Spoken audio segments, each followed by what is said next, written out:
Doctor Balkrishna यांनी आपल्या Shivaji the great या ग्रंथात 4थ्या भागात छत्रपती शिवाजी महाराजांच्या व्यक्तिमत्वाचे वर्णन करताना अतिशय मार्मिक भाषेत मांडलेले आहे. ते पाहण्याजोगे आहे. ते लिहितात, शिवाजी महाराजांना विलक्षण आकर्षण व्यक्तिमत्व लाभले होते. त्यांचे व्यक्तिमत्वाच्या वर्तुळात प्रभावात जे येत होते ते त्यांच्याविषयी निष्ठा आकर्षण यांनी इतके भारले जात असत की महाराजांच्या पवित्र कार्यासाठी महाराजांसाठी ते आपला जीवही ओवाळून टाकावयास सदैव सिद्ध असत. त्यांच्या कोणत्याही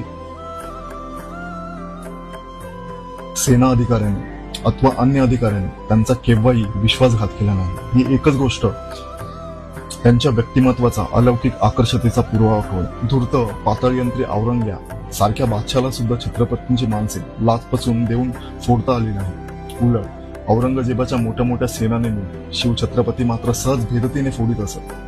शिवछत्रपती आपल्या मुलांसह आग्र्याच्या बंदिवासात असताना अथवा त्यांच्या दक्षिण दिग्विजयाच्या वेळी 1 वर्षाहून अधिक काळ ते स्वराज्यात अनुपस्थित असताना स्वराज्याशी द्रोह करणारा एकही मनुष्य त्यांच्या प्रदेशात निर्माण झाला नाही. हे या गोष्टीचे मोठे प्रत्यंतर आहे.